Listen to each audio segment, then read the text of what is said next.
This is a follow-up to my previous video discussing the scoop shot foul called at the recent Philippine Open.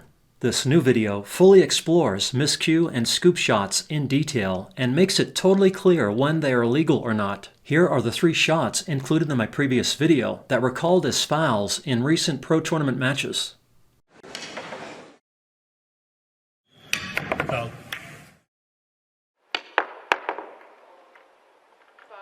Do you think these shots were legal based on the available video evidence? We will look at the detailed rules next, and we will also see many examples at both regular speed and with super slow motion video replay. But I want you to be thinking about these 3 shots throughout the entire video. With this shot, no table referee was available to make a live call, but a foul was called by the area referee after video review. No other video was available. Here it is with slow motion replay. This shot was called a foul live, and there was no video review. Foul. Here's the video with slow motion replay anyway.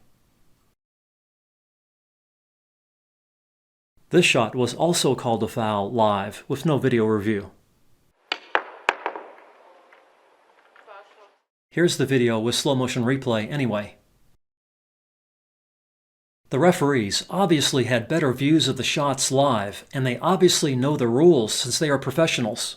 Therefore, as we will see later, they must have thought they had clear visual evidence, either live or during video review, that the side of the cue contacted the cue ball during the shots. That would make the foul calls appropriate. Again, do you think these shots were fouls? Foul.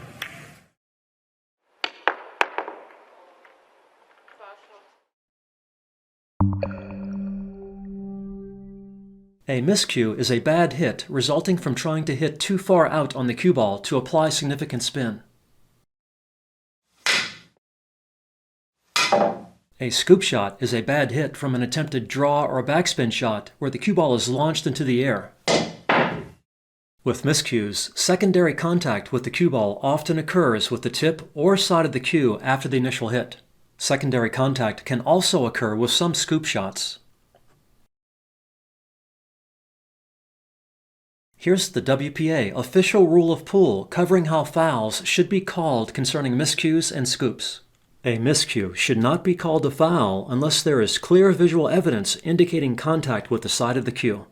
If the evidence is not clear, the benefit of the doubt always goes to the shooter, with no foul called. The shot could also be called a foul if the miscue is intentional to achieve some advantage for the player. We will see several examples of this later. A scoop shot is treated just like a miscue, and the jumping action of the cue ball is not penalized. Again, a foul can be called only if the scoop is intentional to achieve some advantage, or if there is clear visual evidence of contact with the side of the cue. Here's a side spin miscue example. Do you think that shot was a foul? It might sound like the side of the shaft slapped the side of the cue ball. But as we will see throughout the video, sound is not a reliable indicator of a foul. Watching the shot live, it is impossible to tell if there was contact with the side of the cue. And even with slow motion replay of the normal video, there is no clear visual evidence of a foul here. That's why unintentional miscues are considered legal shots. They are just mistakes, and the result of a miscue is usually not good since the cue ball does not head where intended. Here's a topspin miscue shot. Again, a foul cannot be called if there is no clear visual evidence of contact with the side of the cue. Here's an example of a topspin miscue that is a foul. Contact with the side of the cue during the shot is visually obvious since the side of the cue is still in contact with the cue ball after the hit. Again, unintentional miscues are not considered fouls because the action of the hit is too fast to detect live or with typical slow motion video replay. Usually, it is impossible to know for sure if there is contact with the side of the cue. If special high-speed video equipment is available, allowing for super slow motion video replay, things could be different. For example, with this side spin miscue shot, there does appear to be multiple hits with the tip and secondary contact with the side of the shaft. And with this follow shot, there are obvious multiple touches with the tip. If such videos were available to a referee, fouls could be called on many miscue shots. But during video reviews at pro tournaments, referees usually have access only to video feeds from the normal video cameras. This video can be played back in slow motion, but the frame rate of normal video cameras is not nearly fast enough to capture the multiple hits or secondary contact we just saw with the super slow motion clips from special high-speed video cameras. Now let's look at scoop shots, which are the focus of this video. Let's start with some super slow motion video clips I filmed many years ago with a high-speed camera. Doesn't the sound of the live shot make it seem like the side of the cue is slapping the cue ball up into the air? Again, sound is not a reliable indicator of a foul. The tip hits the cue ball and table at about the same time, and the tip does not slide off the cue ball as with a typical miscue shot. Instead, the table supports the tip, allowing it to launch the cue ball into the air cleanly. There was definitely no contact with the side of the cue. Only the tip hit the cue ball.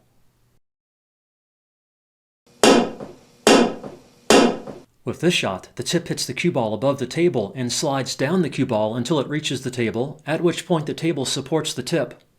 Again, this allows the tip to launch the cue ball into the air with no contact with the side of the cue.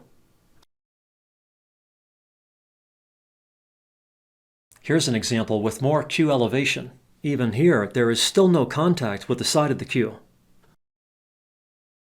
I decided to film more shots at different cue tip contact points and different cue elevations to see if fouls could be detected in different situations. I filmed each shot both with my regular video camera and with the slow-mo video feature on my iPhone. With this first shot, I hit the cue ball and table at about the same time with very little cue elevation. How does the shot look and sound to you live? Playing the regular video back in slow motion really doesn't add much information. Because there is no clear visual evidence of contact with the side of the cue, no foul can be called here. Here's the slow motion video from the iPhone. Sorry for the blurriness. I apparently did not have the focus locked on the cue ball. Regardless, there is still no clear evidence of a foul. There appears to be contact with the tip only, and no contact with the side of the cue. Here, I am hitting the cue ball much higher than with the previous shot, but still with a miscue.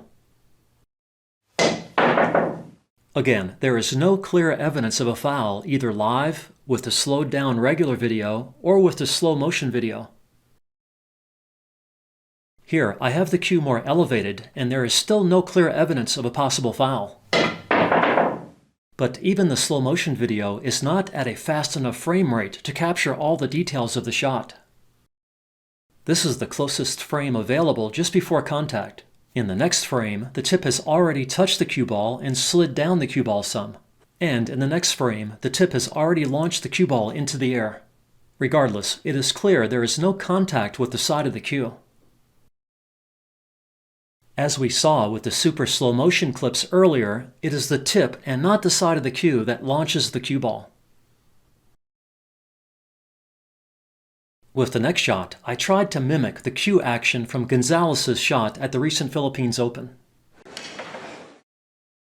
Remember, a foul was called after review of this video. No other video footage was available. In response to my previous video, many people commented that they thought the cue ball was launched into the air by the side of the cue, since the cue rose up quite a bit during the follow-through. Obviously, a foul is inconclusive from the video evidence. The normal video camera is simply not fast enough to capture everything that happens during the hit. In this video frame, the tip is close to hitting the cue ball. In the very next frame, the hit has already occurred, with the cue ball already separated from the tip, although it is tough to tell from this view. And in the very next frame, the cue ball is higher and the cue ball has clearly separated from the tip.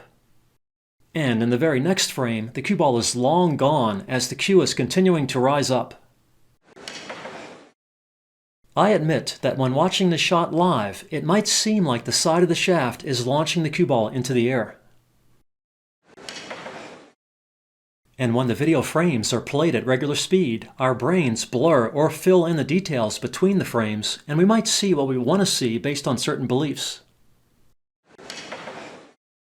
But there is certainly no visual evidence of a foul in this video. Remember, the benefit of any doubt always goes to the shooter. Here's my attempt to mimic the shot, including the cue lift, which I tried to exaggerate as much as possible. I also have a better camera view, and I am also filming with slow motion video, hoping we can better see the action of the shot. As we saw earlier, it is the table-supported tip that launches the cue ball into the air, not the side of the cue. Even the slow motion video doesn't clearly show the action of the shot, but there is certainly no clear visual evidence of a foul here. Here are the super slow motion video examples from earlier that better demonstrate what typically happens with these types of shots. Again, there is tip-only contact, with no contact with the side of the cue. With typical scoop shots, the tip is clearly in contact with the cue ball when it is supported by the table. And this remains the case even for much higher cue elevations. Even at this high angle, the edge of the tip is still clearly in contact with the cue ball. Look how highly elevated the cue needs to be before there is clear contact with the side of the tip. And it needs to be even higher to get contact with the ferrule or shaft.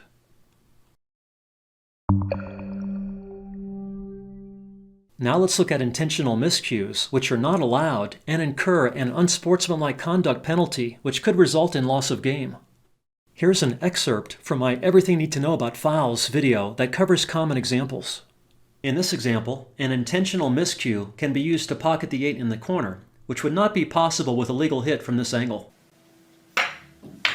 An intentional miscue is considered a more severe violation than a normal foul. In tournament play supervised by a referee, it would be ruled as unsportsmanlike conduct, which carries a stiffer penalty like automatic loss of game, or worse, at the discretion of the referee based on your previous behavior.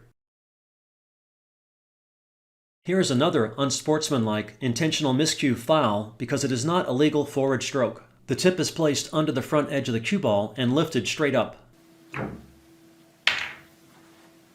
There is no obvious double hit between the tip and cue ball, but such a shot is not legal because the cue is not sent forward into the cue ball.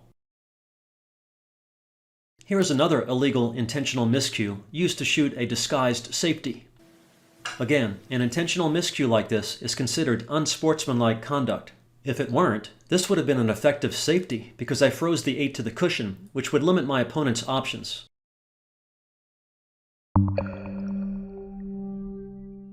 Intentional scoop shots are also not allowed. Here's another excerpt with the most common example. In this example, if shooting stripes, it is fairly easy to pocket the 8 by jumping over the 5 with a legal jump shot, where you hit down into the cue ball, causing it to bounce off the table. However, it is illegal to scoop under the cue ball like this. If I were instead shooting solids and was attempting to pocket the 5 past the 8 to draw back to break out the cluster, a miscue, which would be unintentional here, would not be a foul, assuming I hit a solid first and drove something to a pocket or a cushion. This shot is not a foul because of the unintentional scoop jump, but it is a foul since I hit the 8 first shooting solids. The player's intent is usually obvious concerning miscues and scoops. For example, with each of the recent scoop shot foul calls, it was totally obvious the player was intending to draw the cue ball back to get position on the next shot. The scoops were obvious mistakes. And with the intentional miscue and scoop shots in this and the previous section, the intent was also obvious to achieve an advantage. The miscues and scoops were obviously not mistakes. In any game situation where the intent is not clear, the benefit of any doubt always goes to the shooter, and the assumption is made that any miscue or scoop is unintentional, resulting from a mistake.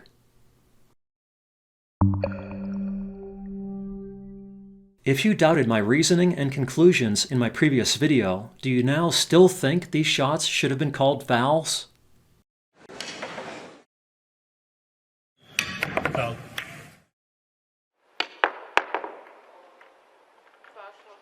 Remember, a foul should not be called with shots like this unless the shot was done intentionally to achieve some advantage, or unless there is clear visual evidence, either live or during video review, that there was contact with the side of the cue, or unless some other unrelated foul occurred.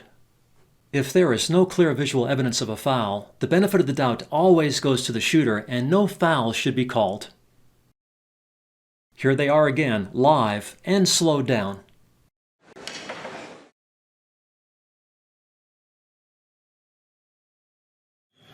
Foul.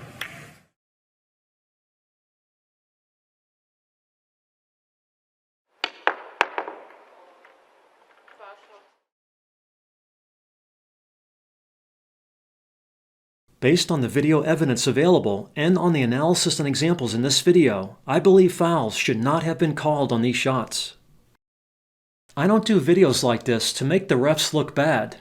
I instead hope that everybody can learn from these mistakes. Please let me know what you think in the comments below, and good luck with your game from Dr. Dave.